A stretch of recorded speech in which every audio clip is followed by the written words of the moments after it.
كان الناس أمة واحدة فبعث الله النبيين مبشرين ومنذرين وأنزل معهم الكتاب بالحق ليحكم بين الناس فيما اختلفوا فيه وما اختلف فيه إلا الذين أوتوه من بعد ما جاءتهم البينات بغيا بينهم فهدى الله الذين آمنوا لما اختلفوا فيه من الحق بإذنه والله يهدي من يشاء إلى صراط مستقيم أم حسبتم أن تدخلوا الجنة ولما يأتكم مثل الذين خلوا من قبلكم مستهم البأساء والضراء وزلزلوا حتى يقول الرسول والذين آمنوا معه متى نصر الله ألا إن نصر الله قريب يسألونك ماذا ينفقون قل ما أنفقتم من خير فللوالدين والأقربين واليتامى والمساكين وابن السبيل وما تفعلوا من خير فإن الله به عليم سبحانك لا علم لنا إلا ما علمتنا إنك أنت العليم الحكيم رب اشرح لي صدري ويسر لي أمري واحلل عقدة من لساني يفقهوا قولي رب زدني علما وارزقني فهما اللهم صل على سيدنا ومولانا محمد وعلى آل سيدنا ومولانا محمد وبارك وسلم یا رب صل وسلم دائما ابدا على حبيبك خير الخلق كلهم هو الحبيب الذي ترجى شفاعته لكل حول من الأحوال مقتحم ويا صاحب الجمال ويا سيد البشر من وجهك المنير لقد غفر القمر لا يمكن الثناء كما كان حقه بعد خدا بزرگ کوئی قصہ واحسن منك لم ترقت عيني واجمل منك لم تلد النساء خلقت مبرئا من كل عيب كأنك قد خلقت كما تشاء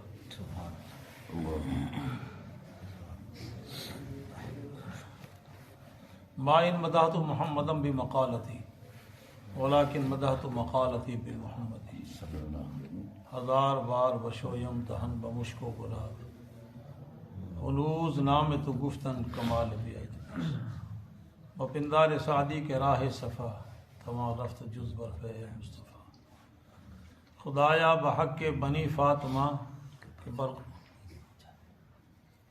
تمہاری بگ بس خدایا بحق کے بنی فاطمہ کے برقول ایمان کنی خاتمہ اگر دعوتم رد کنی بر قبول منو دست و دامان حال رسول آدمی کا جسم کیا ہے جس پہ شیدا ہے جہاں ایک مٹی کی عمارت ایک مٹی کا مکان خون کا گارا لگا اینٹ جس نے ہڈیاں چند سانسوں پہ کھڑا ہے یہ خیالی آسماں آہ موت کی پرزور آندھی جس ابھی سے ٹکرائے گی ٹوٹ کر یہ عمارت بس خاک میں مل جائے گی شنیدم کے در روز امید و بیم بدارا بنے کام بخشت کری سبحان اللہ۔ ارشاد باری تعالی تھے لوگ امت واحدہ ایک جماعت پس بھیجا اللہ نے نبیوں کو مبشرین اور منذرین بنا کے خوشخبری دینے والے اور ڈرانے والے اور اتارا ان کے ساتھ کتاب کو حق کے ساتھ تاکہ لوگوں کے درمیان ان کی اختلافی باتوں میں فیصلہ کرے اور نہیں اختلاف کیا ان لوگوں نے مگر جب ان کو کتاب دی گئی کتاب کے بعد ان کے پاس واضح دلائل آ گئے بغیم بینہم باہمی سرکشی کرتے ہوئے انہوں نے اختلاف کیا بس اللہ نے ان لوگوں کو ہدایت دی اپنے اذن سے جنہوں نے اس میں اختلاف کیا حق کی بنیاد پر ان کو ہدایت دی اور اللہ جسے چاہتا ہے سیدھے راستے کی طرف ہدایت دیتا ہے۔ کیا تم نے یہ گمان کیا تمہیں جنت میں داخل کیا جائے گا؟ دلا حال ہے کہ ابھی تک تمہارے پاس ان لوگوں جیسی حالت نہیں آئی جو تم سے پہلے گزر چکی ہیں۔ انہیں تکلیف نے اور سختی نے چھوا اور وہ متزلزل کیے گئے ہلا دیے گئے یہاں تک کہ وقت کے پیغمبر اور ایمان والے کہہ اٹھے اللہ کی مدد کا وعدہ آگاہ ہو بے شک اللہ کی مدد قریب ہے۔ وہ آپ سے پوچھتے ہیں کیا خرچ کریں؟ فرما دیجئے وہ جو کچھ بھی خرچ کریں خیر کے عنوان سے بس وہ والدین کے لیے اور اقرب قرابت داروں کے لیے اور یتیموں کے لیے اور مساکین کے لیے اور مسافروں کے لیے۔ ہاں جو بھی کچھ تم کرو گے خیر سے وہ اللہ کے علم ہے۔ فإن اللہ بھی گزشتہ آیات میں اللہ جل جلالہ و من والوں نے ارشاد فرمایا کہ ہم نے کتنی نعمتوں سے نوازا سل بنی اسرائیل کم آتیناہم من آیت بینہ ومن یبدل نعمت اللہ آپ دیکھیں بنی اسرائیل کو کتنی نشانی ہم نے دی. مادی اعتبار سے روئے زمین پہ سب سے بڑی نعمت سلطنت کی شکل میں ان کو دی. اور ایسی سلطنت رائے صاحب کہ سلیمان علیہ السلام بنی اسرائیل کے فرد ہیں. ایسی سلطنت نہ پہلے کسی کو ملی نہ بعد میں ملی. مادی بھی ہے اور روحانی اعتبار سے بہت کے پیغمبر تھے. اور پھر اللہ نے ان کو کتنی بڑی نعمت سے نوازا کہ آل فرعون کے ظالموں کے مظالم سے اللہ نے نجات دی. پھر 4,000 کے قریب نبی اللہ نے ان میں مبعوث فرمائے. تو فرمایا جو اللہ کی نعمت کو قدر دے ناقدری کرے فإن اللہ شدید العقاب، پھر اللہ کا عذاب سخت ہے. فرمایا کافروں نے حب دنیا میں پھنس گئے، دنیا ہی کو اوڑھنا بچھونا کھانا پینا سب کچھ بنا لیا، جینا مرنا سب دنیا سے ہوگا. حالانکہ فرمایا کہ راس دنیا حب دنیا راس کل خطر، دنیا کی محبت ہر برائی کی جڑ ہے. اصل چیز تقوی ہے. انبیاء کی زندگیوں میں شعار کے طور پہ تقوی نظر آتا ہے. صحابہ کرام کی زندگیاں تقوی سے لبریز نظر آتی ہیں. آج بھی اور ماضی کے اولیاء بھی ان کی زندگی میں تقوی نظر آتا ہے. تقوی وہ بنیادی چیز کہ جو اسلام نے حدود اور باڑ لگا دی اس سے تجاوز نہیں کرنا، جہاں روک دیا اسے رک جانا ہے، جس کا کہا اس کو اختیار کرنا. حتیٰ کہ تقوی کا آخری کنارہ کہ وہ مشکوک اور مشتبہ چیز سے بھی اپنے آپ کو بچانا. میں نے بتلایا تقوی کے 3 درجے. پہلا درجہ کفر شرک نفاق سے اپنے آپ کو بچانا. دوسرا درجہ خاص کا وہ عوامر کا بجا لانا نواہی کا سے چھوڑنا. اور تقوی کا تیسرا درجہ خاص الخواص، وہ ان کو یہ شان حاصل ہوتی ہے کہ وہ ہر چیز کو دل سے نکال کے ایک اللہ کی محبت سے اپنے دل کو لبریز کرتے ہیں. چنانچہ حضرت تھانوی رحمۃ اللہ علیہ کے سینئر الخلفاء میں اس دور کے بہت بڑے پڑھے لکھے تھے خواجہ عزیز الحسن مجذوب سر. ان کا کلام آج بھی بہت پڑھا جاتا ہے. بڑا نام تھا ان کا، اللہ ان کی قبر پہ کروڑ رحم. ان کا ایک شعر تھا خلوت میں بیٹھ کے ان کا، ہر تمنا دل سے رخصت ہو گئی. ہر تمنا دل سے رخصت ہو، اپنے اللہ سے محبت کی باتیں کر رہے. ہر تمنا دل سے رخصت ہو گئی، اب تو آ جا، اب تو آ جا، میں نے اپنے دل کو ہر ایک سے خالی کر لیا تیرے لیے، اب تو آ جا. یہ بڑوں کی بات ہے تقوی کا. یہ کیا تو فرمایا یہ ایمان والے، یہ ایمان والوں کا تمسخر کرتے ہیں دنیا والے کافر لوگ. اور آج تو المیہ یہ ہے کہ دنیا دار مسلمان غریب مسلمان کا مذاق اڑا ہے. قرآن نے کیا کہہ رہا ہے سر کہ کافر لوگ دنیا کے ٹھاٹ باڑ میں مگن ہو کے ایمان والا غریب ایمان والے کو حقارے سے دیکھتے ہیں. وَإِذَا مَرُّوا بِهِمْ يَتَغَامَزُونَ، جب ان کے پاس سے گزرتے ہیں تو کن اکھیوں سے ان کو دیکھتے ہوئے ان کا تمسخر اڑاتے ہیں. پاؤں میں جوتے اچھے نہیں ہیں، جسم پہ کپڑا اچھا نہیں ہے، رہنے سے کو مکان سواری اچھی نہیں ہے، اور دیکھے باتیں جنت کی کرتے ہیں، جناب ہم حوروں کے مالک ہیں. یہ کافر کہتے تھے. مگر آج تو المیہ یہ ہے کہ یسخرون من الذین آمنوا، اس کا مصداق کون بن رہے ہیں؟ قرآن تو کہہ رہا ہے زین للذین کفروا الحیات الدنیا. اور اللہ تعالیٰ غریب کا تمسخر مذاق اڑانے سے محفوظ فرمائے. فرمایا یہ رزق کا جو معاملہ ہے یہ اس کا معیار نہیں ہے کہ اللہ اس سے راضی ہے. نہیں، یہ تو اللہ کی مرضی ہے، اللہ کی تقسیم ہے کہ جب جس کا جی چاہتا ہے رزق بڑھا دے. ان ربی یبسط الرزق لمن یشاء ویقدر، جس کا چاہتا ہے بڑھا دیتا ہے، جس کا چاہتا ہے. یہ اس کا ایک نظام ہے، اس کا نظام ہے. آج جو ہم نے آیت مبارکہ پڑھی اس میں اللہ جل جلالہ و ارشاد فرما رہے ہیں لوگ امت واحدہ تھے.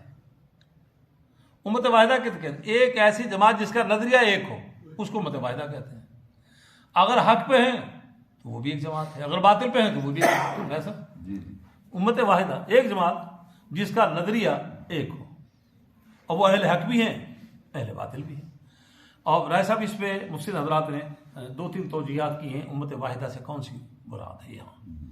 تو بعض مفسرین کی رائے یہ ہے کہ عالم ارواح میں جب اللہ نے کہا الست بربکم، کیا میں تمہارا رب نہیں ہوں، تو سب کا ایک ہی نظریہ تھا، وہ مراد ہے علی، وہ مراد ہے. بعض نے کہا نہیں، وہ اپنی اپنی توجیحات ہیں. یہ علم کا ایک سمندر ہے، اس میں غوطہ لگا کے ہیرے اور جواہرات موتی لا کے ہمیں دے رہے ہیں وہ اہل علم لوگ، اللہ ان کو جزائے خیر دے.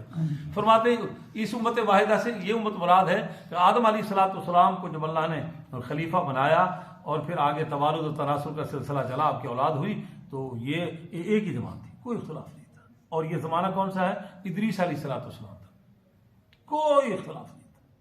پھر شیطان مردود نے وہ اختلاف رائے کو پیدا کر دیا، اور اختلاف رائے بھی وہ جو رحمت ہے وہ نہیں، اختلاف رائے جو کفر تک لے کے جاتی۔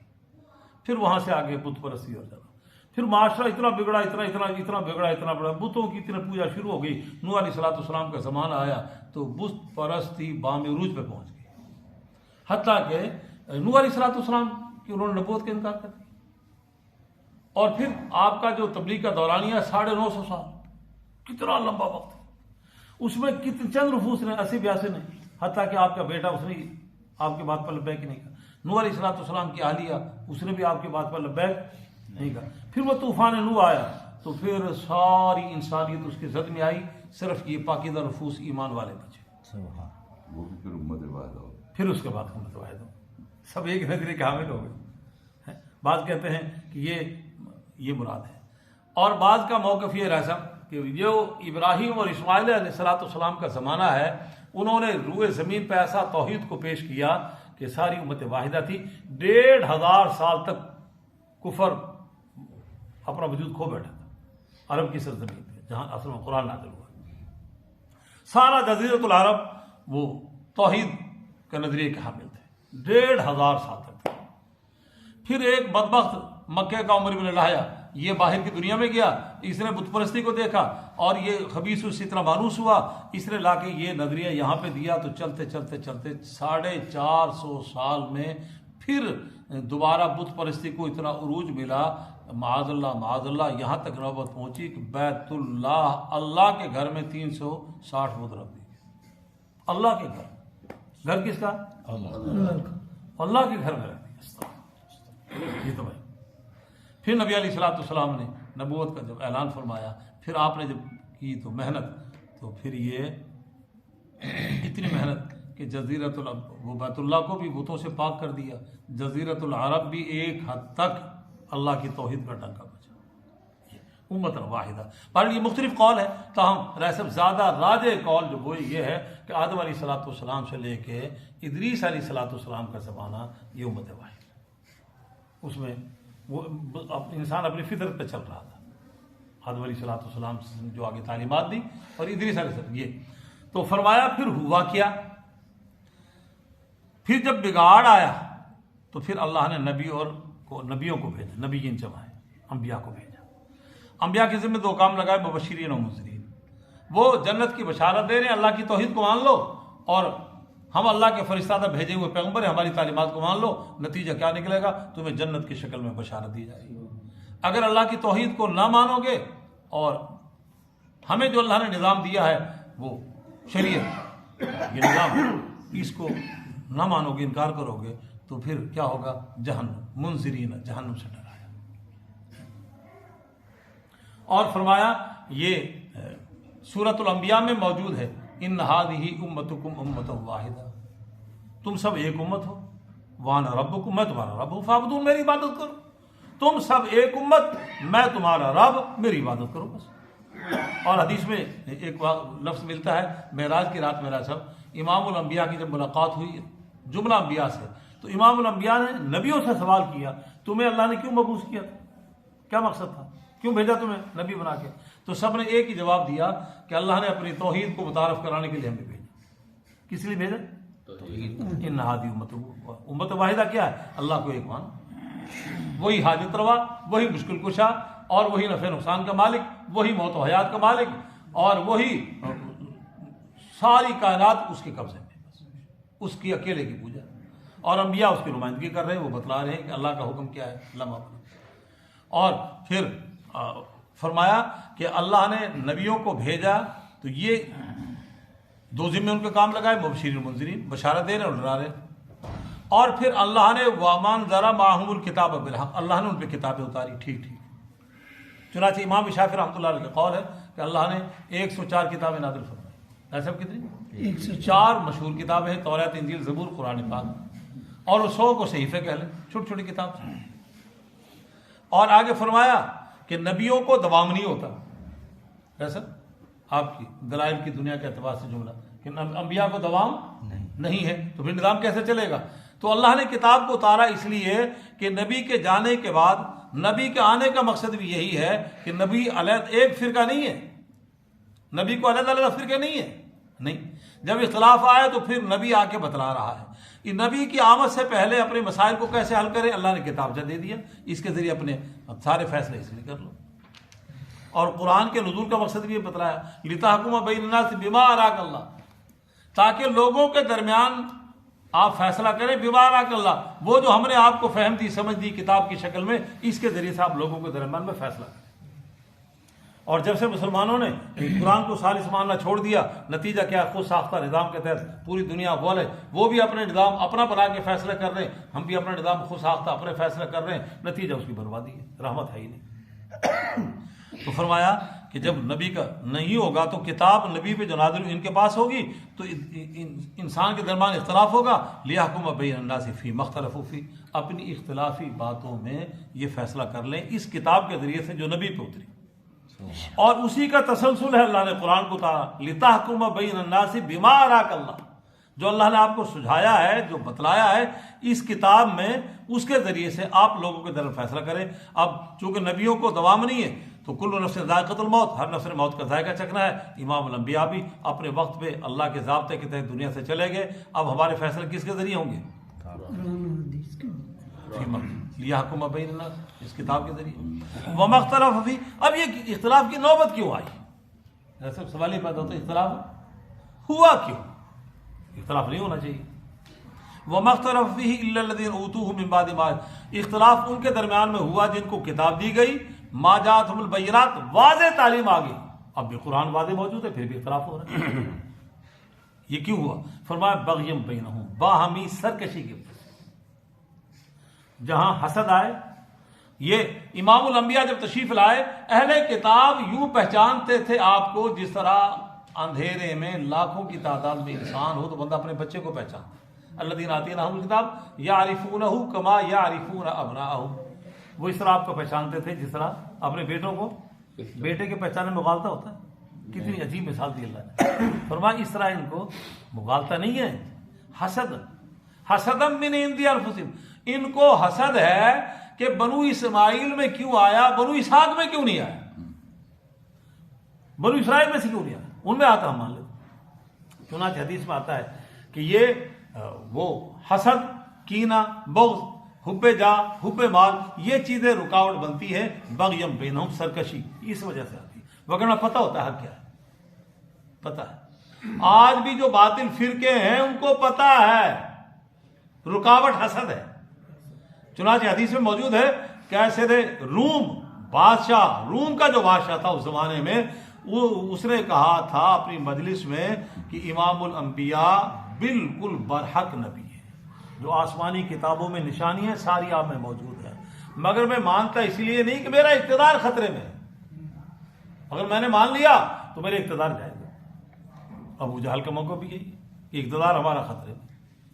آج بھی جناب ہماری دال روٹی خطرے میں اگر حق بات کو ہم مان لیں. وگرنہ جتنی بھی باطل باتیں ہیں خلوت کی مجلسوں میں سب مانتے ہیں کہ حقیقت کیا ہے. تو فرمایا یہ اختلاف کیوں ہوا ہے کتاب کے درمیان؟ بغیم بینہم، باہمی سرکشی کی وجہ سے. اب کہیں حب مال ہے، کہیں اپنے ذاتی جو مفادات ہیں اس کے ارد گرد سارے اختلاف، وگرنہ اختلاف ہونے. اللہ تعالیٰ فرما رہے ہیں بس اللہ نے ان کو ہدایت دی اختلاف کے بعد، حق راستہ دکھلا دیا جو طلب. واللہ یہدی من یشاء الی صراط مستقیم، اور اللہ جسے چاہتا ہے سیدھے راستے کی طرف ہدایت دے دیتا ہے. اللہ کا ایک نظام ہے. ابو لہب پیغمبر کے چچے ہیں، محروم ہیں، اور ابو جہل سب سے بڑا رئیس الکفار، اللہ ہدایت دینے پہ آئے تو اس کے بیٹے اکرمہ کو ہدایت دی، حضرت حمزہ کے قاتل کو ہدایت دے دی. یہ نظام ہے. آگے اللہ تعالیٰ فرما رہے ہیں ام حسبتم ان تدخلوا الجنہ، کیا تم نے یہ گمان کیا تمہیں جنت میں داخل کیا جائے گا؟ بعض کلمے کی بنیاد پر جنت میں داخلہ اتنا آسان نہیں ہے، مختلف مراحل سے گزرنا ہوگا. تو ہاں پیچھے ایک جملہ مجھے شیخ الہند رحمۃ اللہ علیہ کا، وہ انہوں نے اس آیت سے، گزشتہ آیت سے رائے صاحب اقتباس کیا ہے آپ کے لیے. شیخ الہند رحمۃ اللہ علیہ فرماتے ہیں کہ اس آیت سے دو باتوں کا وہ جو ہے نا استنباط ہو رہی ہے. ایک تو یہ ہے کہ یہ جو جسم ہے نا، جسم، اس کے لیے صحت کا عنوان ایک ہے، بیماریوں کا عنوان علیحدہ علیحدہ ہے. ہزاروں بیماریاں ہیں جو اسی جسم سے واپس ہے. صحت اکیلی ہے، بے شک صحت اکیلی. تو فرمایا وہ ایمان کا نظام ایک ہی ہے جو ہر نبی لے کے آ رہا ہے، اور بیماریاں الگ الگ ہیں. ہر بیماری کی وہ حکیم جس طرح مختلف امراض کا علاج کرتے ہیں، ہاں، اور مختلف حکیم ہیں، یہ فلاں مرض کا ماہر، یہ فلاں کا. اس طرح انبیاء علیہ السلام کوئی کفر کا علاج کر رہا ہے، کوئی شرک کا علاج کر رہا ہے، کوئی حب مال کا، کوئی حب جاہ کا، اندر کی بیماریاں، یہ ذرا روحانی امراض علیحدہ. مگر وہ صحت ایک ہے، ایمان صحت ہے. ایمان کیا ہے؟ آگے بیماری ہے. اور دوسرا فرمایا کہ یہ جس طرح جسم پہ مشکل دور آتا ہے، اگلی آیت جو ہم پڑھنے لگے اس سے اقتباس کیا انہوں نے، تو پھر اس کے لیے اس پہ سردی گرمی اتار چڑھاؤ بھی آتا ہے. تو پھر ایمان والے کو چاہیے جس طرح جسم پہ مختلف سخت سردی ہے، سخت گرمی ہے، یہ کیفیتیں آتی ہیں، اس طرح ایمان کے بعد بھی مختلف حالات آئیں گے تو صبر کا دامن تھامے رکھیے. صبر کا دامن. یہ دیکھیں اللہ تعالیٰ کیا فرما رہے ہیں. کیا تم نے گمان کر لیا تمہیں جنت میں داخل کر دیا جائے گا؟ کلمہ پڑھ لیا بس؟ نہیں. یہ مختلف حالات آتے ہیں، مختلف کیفیات آتی ہیں، مسائل، ابتلا، آزمائش، تکالیف، بیماریاں ہیں. اور اس کے لیے اللہ جل جلالہ نے فرما رہے وَنَبْلُوكُمْ بِالشَّرِّ وَالْخَيْرِ فِتْنَةً، ہم خیر دے کے بھی آزمائیں گے، شر دے کے بھی آزمائیں گے، خوشحالی دے کے آزمائیں گے، بدحالی دے کے، صحت دے کے آزمائیں گے، بیماری دے کے آزمائیں گے، ضعف دے کے آزمائیں گے، قوت دے کے آزمائیں گے، معیشت کا کھانا خراب کر کے تمہیں آزمائیں گے کہ نگاہ کا برکت کس کو بناتے ہیں. بسیطہ پار دیا نے کہ جناب وہ کاسا گداگری لے کے چائے نہیں جاؤ گے، سعودیہ ہی جاؤ گے کاسا گداگری لے کے حرم میں اللہ کے ہاں مانگنے کے لیے. تو مشکل وقت آئے تو پہلے زمانے کے بادشاہ اولیاء کرام کی خانقاہوں میں جا کے کہتے تھے حضرت دعا فرما دیں، حالات ٹھیک نہیں ہے. اور اب کیا ہو رہا ہے؟ ویسے بھائی کر کے تو تاریخ اٹھا کے دیکھیں، خانقاہ میں اولیاء کرام کے بادشاہ بھی آ رہا ہے کہ حضرت حالات بہت خراب، حضرت دعا فرما دیں. وہ حضرت کی مرضی ایک دن میں توجہ دے، اس کی بادشاہ کو خاطر میں نہ لائے. آج کیا ہماری خانقاہ بھی ڈھیلی ہے، بادشاہ آ جائے جناب اس کو الوداع کرنے بھی 3 کلومیٹر جائے گا متولی بھی، اور 3 کلومیٹر سے لینے جائے گا. مگر پہلے اولیاء کرام کی بھی شان کیا ہے، وہ لفٹ ہی نہیں کراتے نہیں. تو فرمایا کہ وہ وَنَبْلُوكُمْ بِالشَّرِّ وَالْخَيْرِ، اور پیچھے آگے آ رہا ہے، پیچھے گزر چکا بھی ابھی، وَلَنَبْلُوَنَّكُمْ بِشَيْءٍ مِّنَ الْخَوْفِ وَالْجُوعِ وَنَقْصٍ مِّنَ الْأَمْوَالِ وَالْأَنفُسِ وَالثَّمَرَاتِ، ہم تمہیں مختلف کیفیات سے آزمائیں گے. حضرت خبیب رضی اللہ تعالیٰ عنہ کیسے آزمایا گیا، حضرت سمیہ کے ساتھ کیا ہوا، ابو جہل بدبخت نے دونوں ٹانگوں کو مخالف سمت میں باندھ کے اونٹ سے دوڑایا اور شرمگاہ میں نیزہ مار کے جسم کے ٹکڑے کیے، آنکھیں نکالی گئی. حضرت زنیرہ کی نکالی تھی، زنیرہ کی آنکھیں. چنانچہ حدیث میں آتا ہے کہ صحابہ کرام نبی علیہ السلام کے مجلس میں آئے، فرمایا لا تدعوا لنا، آپ ہمارے لیے دعا نہیں فرمائیں گے. فرمایا اتنی جلدی گھبرا گیا تم؟ اور پہلے لوگوں پہ، زندوں پہ، سروں پہ آرا چلا کے 2 ٹکڑے کر دیے گئے، جلتی ہوئی آگ میں کڑھاؤ میں ڈالا گیا، تم اتنی جلدی گھبرا گئے؟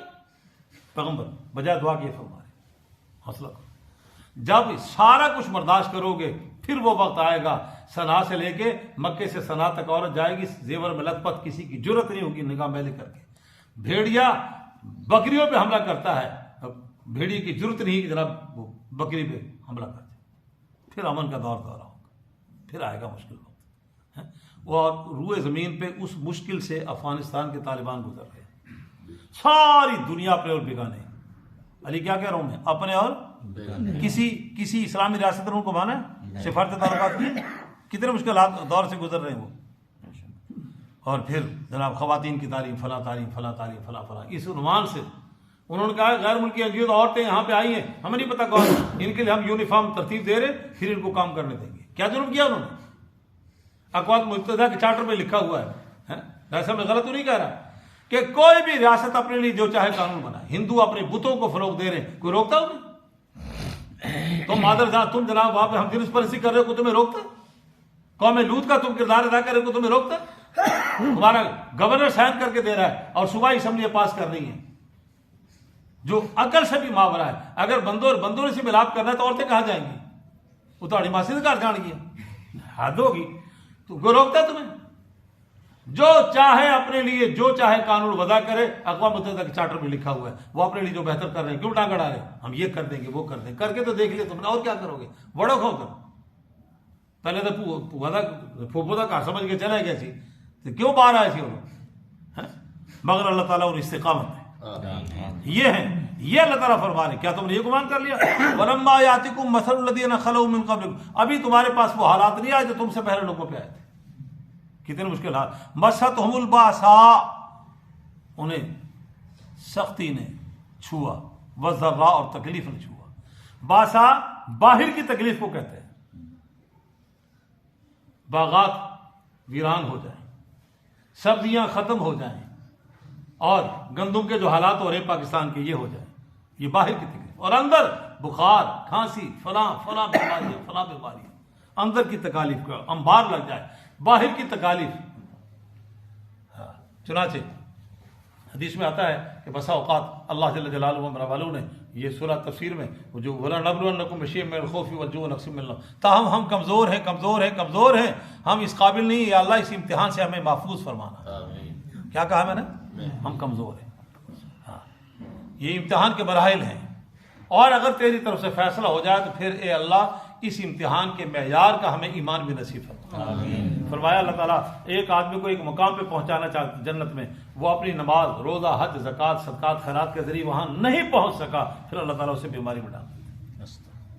پھر تکالیف آتی ہے, پھر اتنی تکالیف آتی ہے کہ جیب میں چونی بھی نہیں ہوتی پیناڈول منگانے کے لیے. رخ میری طرف سے تو نہیں ہٹتا, پھر بھی رخ اللہ کی طرف, یا اللہ ٹھیک ہے, مسکرا رہا ہے جیسے تو راضی. پھر مہمان آ رہا ہے, اس کا اندر سے کبیدہ خاطر دل گھٹ رہا ہے, وہ مہمان کو چائے بھی نہیں پوچھ سکتے, ہے ہی کچھ نہیں اس کے پاس.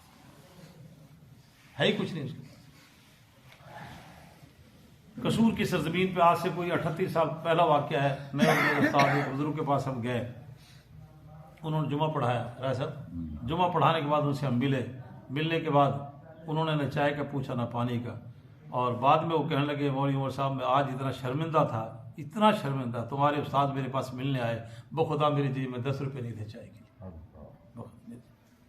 اور مجھے مجلس میں شرم آئی, میں کس سے کہوں, کوئی مجھے بے تکلف نظر نہیں آیا, میں اسے کہہ دیتا کہ چائے لے آ.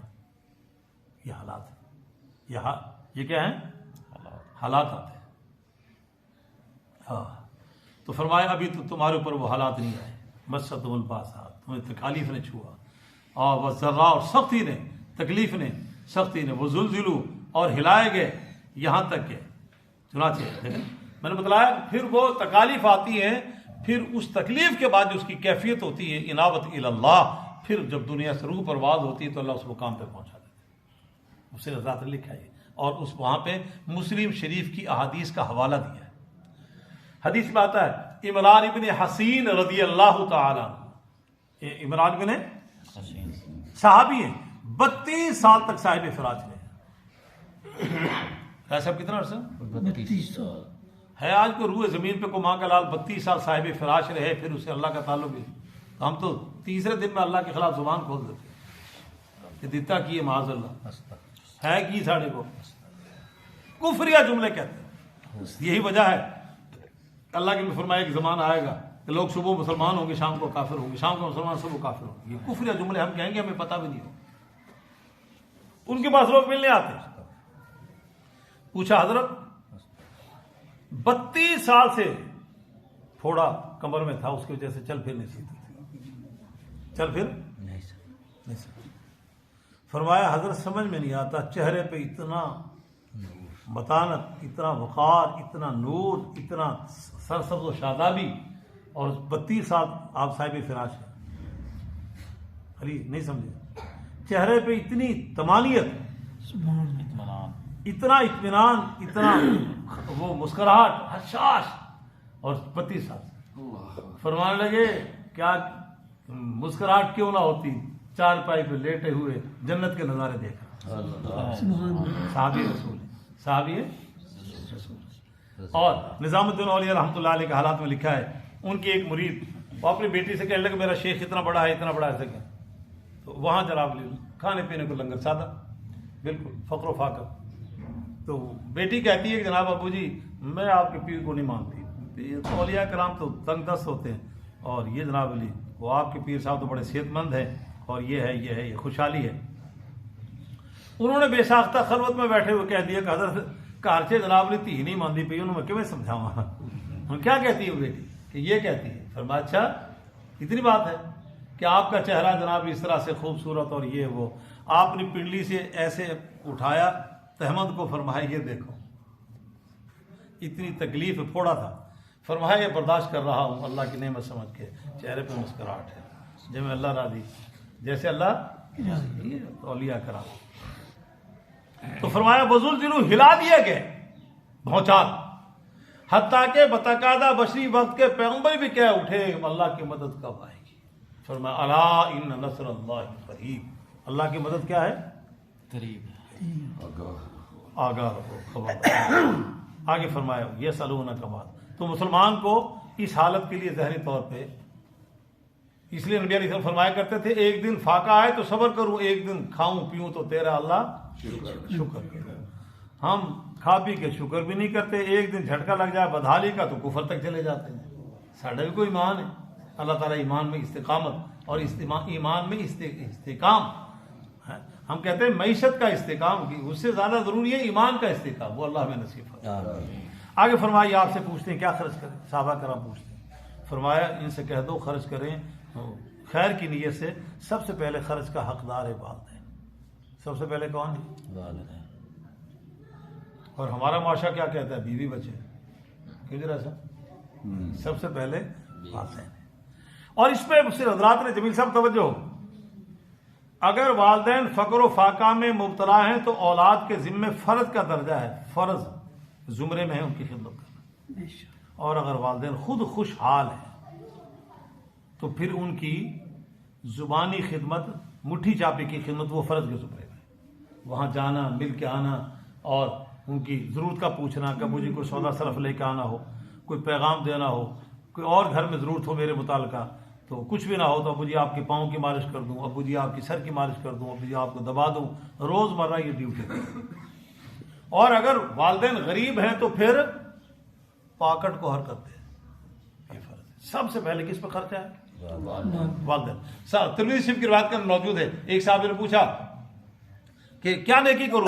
نبی علیہ الصلوۃ والسلام ارشاد فرمایا سب سے پہلے ماں، اس کا خیال کرو۔ فرمایا پھر فرمایا ماں، پھر فرمایا ماں، 3 دفعہ سائل کے سوال کے جواب میں صحابی یہ فرمایا، چوتھی دفعہ باپ کی باری آئی، پھر باپ، فلیل والد، ان میں سے بھی ماں زیادہ خدمت کی محتاج ہے، کمزور ہے، اس لیے کہ تمہاری پرورش میں احسانات بھی اس کے زیادہ ہیں۔ میرے ایک دوست ہے رائے صاحب، تو وہ اکلوتے بیٹھے تھے، اب ان کی ماں بیوہ ہو گئی، فرمانے لگی 3 میری بہنیں تھیں، میں چھوٹا سا تھا، اور وہ میں نے خود دیکھا ان کو اپنی ماں کو یوں اٹھا کے لے جاتے تھے، سیڑھیاں سے دوسرے منزل پہ رہتے تھے، ماں کو اٹھا کے نہیں چلے، اور بڑھاپے میں زاروں قطار رو رہے تھے۔ جب ان کی ماں کا وصال ہوا تو ہم جنازے میں گئے، تعزیت کے لیے گئے، تو فرمانے لگے قاری صاحب ماں جدا ہو گئی، زندگی بے کیف ہو گئی، حال بالکل ضعیف تھی ماں۔ فرمانے لگے میری ماں نے مجھے ایک دن بتایا کہ بیٹے ایک دن تو ساری رات سویا نہیں، روتا رہا، کہتا استاد قاری صاحب عمر کا وہ حصہ جب میں دودھ پیتا تھا، تو امی مجھے کہتی ہے کہ میں تجھے ڈاکٹر کے پاس لے گئی تو ڈاکٹر نے تیرے پیٹ کو ہاتھ لگا کہا کہ امی اس کے تو پیٹ میں درد ہے۔ ہوں آج کل دی بچیاں پتہ ہی کون نہیں، سسرال رہندی ہے کون نہیں پتہ کہا وہی ہو جاتی ہے۔ یہ بھی اللہ کا نظام ہے، ہر گلی میں ایک ڈاکٹر وہ کامیاب ہے، ڈاکٹر صاحب آپ کا شعبہ بہت کامیاب ہے، اللہ کا فضل ہو رہا ہے۔ یہ نال رہن تے وہ تدبیر دس دین گی تو ڈاکٹر کو گھٹ جان گی، اللہ نے رزق سب کو دینا ہے۔ تو وہ کہنے لگی ڈاکٹر صاحب نے کہا کہ تو نے ثقیل غذا کھائی ہے، وہ دودھ کا اثر ہو کر ماں کے بچے کی طرف گیا ہے۔ کہنے لگی بیٹے اس کے بعد جب تک تو نے دودھ پیا میں نے پیٹ بھر کے روٹی نہیں کھائی، تیرے دودھ کے دوران میں نے پیٹ بھر کے کہنے لگے قاری صاحب جس ماں نے مجھے ایسے پالا آج مجھ سے جدا ہو گئی، اور زاروں قطار رو رہا تھا بڑھاپے میں۔ تو اللہ تعالیٰ ماں کی عظمت، ماں باپ کے خدمت کا جذبہ نصیب فرمایا۔ فرمایا سب سے پہلے قرآن کہہ رہا ہے خرچے کا حقدار کون ہے؟ فلیل کون ہے؟ والدہ، اور اس کے بعد ہے یہ جا بجا قرآن میں ایک آیت بنی وبالوالدین احسانا وقضى ربك الا تعبدوا الا اياه بالوالدین احسانا، جا بجا قرآن کی آیت۔ اور اس کے بعد پھر فرمایا بالاقربین، رحمی رشتہ دار، قرابت دار، اپنی خوشحالی میں ان کو شریک کرو. اور یہ صرف یہاں پہ نہیں، وَآتِ ذَا الْقُرْبَى حَقَّهُ، حق والوں کو ان کا حق دو. اور فرمائے وَآتُوهُ مِن مَّالِ اللَّهِ الَّذِي آتَاكُمْ، اللہ نے جس عنوان سے تمہیں مال دیا ہے، باغبانی کے ذریعے، کھیتی باڑی کے ذریعے، تجارت کے ذریعے، عہدہ اور منصب کے ذریعے، جس وَآتُوهُ مِن مَّالِ اللَّهِ الَّذِي آتَاكُمْ، جہاں سے بھی تمہیں مال دیا ہے، اس مال میں سے ان کو بھی شریک کرو. قرابت دار کے بعد پھر فرمائے یتیموں کو. کن کو؟ یتیموں. وہ عارف صاحب ہم یہ سمجھتے ہیں یورپ والے، پاکستانی نوجوان جاتے ہیں نا وہاں قرآن علم سے بالکل وہ لا تعلق، وہ کہتے ہیں یورپ والے بہت اچھے، وہاں یتیم خانے بھی فراہم. وہ تم نے قرآن کو، ہم نے پڑھا ہی نہیں. قرآن نے کیا حقوق بیان کیے انسانیت کے؟ صاحب کوئی سماجی کام کا کیا درس دیا ہے قرآن نے؟ ایک آیت میں دیکھو کتنا کچھ کہہ دیا. کیا غربت کا مداوع کیا ہے قرآن نے کہ انسانی سوسائٹی میں غریبوں کا خیال کرو، والدین کا خیال کرو، وگرنہ یہ نہ ہو کہ تم مالدار ہو کے اولڈ ہاؤس میں ان کو چھوڑ آؤ. یہ قرآن نے تصور پیش کیا، بڑھاپے میں ان کو لاوارث کر کے چھوڑ آؤ کسی کے رحم و کرم پہ. اور فرمایا قرابت دار تم اپنی خوشحالی کے اندر وہ برطانیہ تک کے جناب سیر کرو، ٹورنٹو جاؤ اور پاکستان میں، اور تمہارا قرابت دار بھوکا مر رہا ہے. امام اعظم ابونی رحمۃ اللہ علیہ فرماتے ہیں کہ کرامت دار اگر غریب ہیں تو ان پر خرچ کرنا واجب کے زمرے میں. چچے کے بیٹے، تائی کے بیٹے، خالہ کے بیٹے، پھوپھو کے بیٹے وہ ہیں. ویسے میں نے ایک کتاب میں ایک واقعہ پڑھا کہ وہ ایک شخص آیا لاہور میں، ابھی 30 سال پرانی بات ہے، وہ اس قدر بیمار ہو گیا جس کی انتہا نہیں. کوئی سمجھدار ڈاکٹر کے پاس چلا گیا. اس نے سوچا جناب کیا حال ہے تمہارا؟ یہ ہے. کہاں کے ہو؟ تو وہ کاڑے کے کسی گاؤں کا تھا. وہ کبھی گاؤں گئے ہو؟ کہتا نہیں. تمہارا چچا تایا زندہ ہے؟ کہاں زندہ ہے. کبھی گئے ہو؟ کہتا کبھی نہیں گیا. کہنے لگے تمہارا علاج ہو جائے گا مگر تمہیں 1 مہینہ گاؤں میں رہنا پڑے گا، اور گاؤں کے لیے تمہیں اپنی رہائش وہاں ہوگی، میں دوائی دوں گا. ایسے ایسے وہ راج صاحب نے ایک دفعہ ایک واقعہ سنایا تھا کہ اجمل کا، اس نے نماز چھوڑ دی تھی اس دور میں، تو اس نے بھی ایسے علاج کیا. اور فرمایا کہ تم نے وہاں پہ ایک زندہ بکری لینی ہے، بکرا وہ ذبح کرنا ہے، اور وہ ذبح سے اس میں سے تم نے تازہ گوشت کھانا ہے، اور باقی باندھا چچے تھا وہ گاؤں میں تقسیم کرنا ہے. ڈاکٹر صاحب نے ایسا ذہن بنایا کہ وہ قرابت داروں کو اس کا خرچہ کروایا، قرابت داروں پہ خرچہ کروایا. انہوں نے کہا پیڑی ہے پینٹ جو، انہوں نے کہا پیڑی رہے گی، انہوں نے کہا بس وہیں پہ رہنا ہے، اور وہاں پہ 8 دن کے بعد انہیں لنگر بنانا ہے، اور سب بہن بھائی سب کو. وہ اتنا خرچہ کروایا وہیں پہ، اور اس کے بعد وہ معمولی سی پتلے کو پیراڈول کی 2 گولیاں دے دی ہوں گی. وہ بندہ جناب نے مہینے بعد آیا، کہتا ہے ڈاکٹر صاحب کمال ہے، میری صحت بہت اچھی ہوگی. 6 مہینے کے بعد وہ گھوڑے کی طرح ہو گیا. کہنے لگے جناب لی اصل ہے تو قرابت دار حق نہیں سی ادا کرتا، انہوں نے تینوں دعاواں دیتی ہیں، انہوں نے تو ٹھیک ہو گیا، جس کا ہم خیال ہی نہیں کرتے. قرابت داروں کو ان کو خیال کرنا. گاؤں میں سارے تھے، کبھی کہتا بھی کبھی گیا ہی مجھے تعلق، بس یہاں شادمان اور ڈیفنس کی اپنی دنیا میں مگن ہوئے، گاؤں کو بھول کے غمی خوشی میں جانے کو تیار نہیں ہے کہ کون جائے، چھوڑو جی. فرمایا اور یتیم کا خیال کرنا ہے. یتیم انسان، نبی علیہ الصلوۃ والسلام ارشاد فرمایا انا وکافل الیتامى کہاتین، میں محمد اور یتیم کی کفالت کرنے والے جنت میں ایسے ہوں گے. بس اتنا فاصلہ ہو، سمجھ رہے؟ انا وکافل حتا، اس کو کیا کہتے ہیں؟ وکٹری کا نشان جی. تو نبی علیہ السلام فرمایا کہ جناب علی نے کہ میں بھی جناب یتیم کی کفالت کرنا دے نال ہی ہے، وہ مجھے اپنے ساتھ پالے گا. یہ انداز لگا ہے. اور چلے یہ تو خرچ کرنا ہے عرفان صاحب، یہ تو خرچ کرنا ہے. اب آپ کہتے ہیں استاد جی اتنے وسائل نہیں، اپنے 6 بچے ہیں جناب لیے، تو مہنگائی ہے، روزگار تھوڑا ہے. تو فرمایا کہ اس طرح سر پہ ہاتھ رکھ دو محبت سے، شفقت کے ساتھ. ایسے یتیم کو گلے لگایا اور پیار سے ہاتھ رکھا. ہاتھ کے نیچے جتنے بال آئیں گے اتنے نیکیاں مل جائیں. ہم اس کے لیے بھی تیار نہیں، ہم اس کے لیے بھی صرف گلے سے لگا کے ہاتھ رکھ دیا، پیار سے چوم لیا، اس کو بوسہ دے دیا محبت سے. فرمایا یتیم کا خیال کرو. اس پہ اور بہت کچھ ہے کہنے سننے کو کتاب سے. آگے فرمایا والمساکین، اور مسکین محتاج.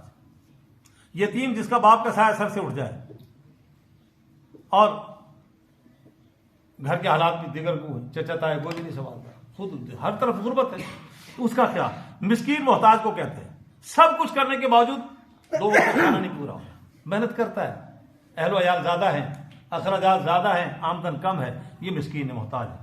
فرمایا ان کا خیال کرو. آگے فرمایا وابن السبیل، اور مسافر. اور کس کا؟ مسافر. اور اندازہ لگائیں، چلو دور نہ جائیں. قرآن کی وہ آیات، وہ صورتیں جو ہمیں یاد ہیں. ارأیت الذی یکذب بالدین فذلک الذی یدعو الیتیم تو دیکھا اس کو جو یتیموں کو دھکا دیتے ہیں. آج انسانی مسلمان کا معاشرہ کہاں جا رہا ہے؟ یتیم کو گلے سے لگا رہے ہیں کہ دھکے دے رہے ہیں. سگا چچا کہتا ہے جناب نے جائیداد کو قبضہ کر رہا ہے، سگا تایا سگی پھوپھو جائیداد پہ قبضہ کر رہی ہے، یتیم کو دھکا دیا جا رہا ہے. ولا یحض علی طعام المسکین، اور فرمایا کہ یکذب بالدین، جو قیامت کو جھٹلاتا ہے، اور اسی کے برابر جرم ہے یتیم کو دھکا دینا. یہ بھی قیامت کو جھٹلا رہا ہے تو دھکا دے رہا ہے. ولا یحض علی طعام، اپنی جیب سے مسکین پہ خرچ کرنا دور کی بات، یہ کسی امیر کو بھی نہیں کہتا کہ جناب رائے صاحب فلاں غریب ہے، تھوڑا سا اس کو بیچارے کو کچھ کر دو. یہ کہنے کو مشکل ہے. یہ کہنا کون سی مشکل ہوا؟ کسی کو ترغیب دے دی جائے، جی ترغیب صرف دے دیں. اور فرمایا سورۃ الحاقہ کے اندر موجود ہے کہ وہ جب جہنمی سے پوچھا جائے گا، ہم حلقانی سلطانیہ خود سمل جہنم، وہ فرمایا انہ کان لا یؤمن باللہ العظیم، دو جرم ہے تیرے، اللہ العظیم پہ تو ایمان نہیں لاتا تھا، اور کیا کرتا تھا، انہ ولا یحض علی طعام المسکین، غریبوں کو نہ خود کھانا کھلاتا تھا نہ کسی کو ترغیب دیتا تھا کہ ان کو کھانا کھلاتا. ہاں الیکشن جب قریب آ جائے پھر گلیاں بھی بنتی ہے، پھر یتیم خانے بھی حرکت میں آ جاتے ہیں ووٹ لینے کے لیے، پھر یہ حرام زدگی شروع ہو جاتی ہے. قوم کا پیسہ، قوم کے خزانے کا، وہ صرف اپنے سیاسی مقاصد کے لیے خرچ کیا جاتا ہے، مخلوق خدا کی خدمت کے عنوان سے نہیں. حالانکہ پورے دین کا خلاصہ التعظیم لامر اللہ والشفقۃ علی خلق اللہ، ایسا پورے دین کا خلاصہ. جس طرح شیخ احمد اللہ رحمۃ اللہ علیہ فرماتے تھے، پورے دین قرآن کا خلاصہ، پورے قرآن کا اللہ کو عبادت سے، نبی کو اطاعت سے، اور مخلوق کو خدمت سے راضی کر لو. اور حدیث میں پورے دین کا خلاصہ اللہ کی انتہائی درجے کی تعظیم ہو اور اس کی مخلوق پہ شفقت اور مہربانی کا معاملہ ہو. مخلوق پر، انسان پر نہیں، اس کی ساری مخلوق. تو فرمایا وہ اپنی سبھی، اور مسافر پہ، مسافر ایسا ہوتا ہے عمرہ کرنے گیا اور وہاں بیچارے کی جیب کٹ گئی، اب وہاں مسافر ہے، یہاں وہ لینڈ لارڈ. اب تو دور آ گیا نا، فون پہ بتلا دیا، اب جناب یہ اکاؤنٹ چل گئے کہ یہیں سے وہیں پہ سارا بینکاری نظام حرکت میں آ گیا. ویسا بات سے 60 سال پہلے یہ کوئی نظام ہی نہیں تھا. یہاں وہ 50 مربع کا مالک ہے اور وہ کراچی میں کنگلا بیچارہ، نہ کوئی فون تھا، کچھ بھی نہیں تھا، کس کو اطلاع دے. تو یہ مسافر ہے، اس کا بھی خیال کرو. یہ یوں ہاتھ نہ کرے، خود خیال کرو اس کا، اس کی خودداری کو باقی رکھو بیچارے. تو فرمایا وما تفعلوا من خیر، اور جو تم کرو گے خیر کے عنوان سے وہ اللہ کے لوگ ہے. فرمایا جو بھی تم خیر کے عنوان سے کر رہے ہو وہ علیم گدار، وہی اندر کو جانتا ہے. ووٹ لینے کے لیے خرچ کر رہے ہو، دانا کا لنگر اس لیے چل رہا ہے کہ غریب پروری کے لیے چل رہا ہے. وما تفعلوا من خیر، جو بھی خیر کے عنوان سے کرو گے فإن اللہ بھی، اللہ اس کو جانتا ہے کس مقصد کے لیے. نیک نامی مقصد ہے یا اللہ کی رضا مقصد ہے، یا شہرت مقصد ہے، یا اللہ کی رضا مقصد. اللہ تعالیٰ فرماتے میری رضا، کوئی بات مجھ سے چھپی ہوئی نہیں ہے، ہر بات مجھ پہ آیا ہے. اللہ جل جلالہ و منوالو ہر کام اپنی رضا کے لیے ہمیں کرنے کی توفیق نصیب.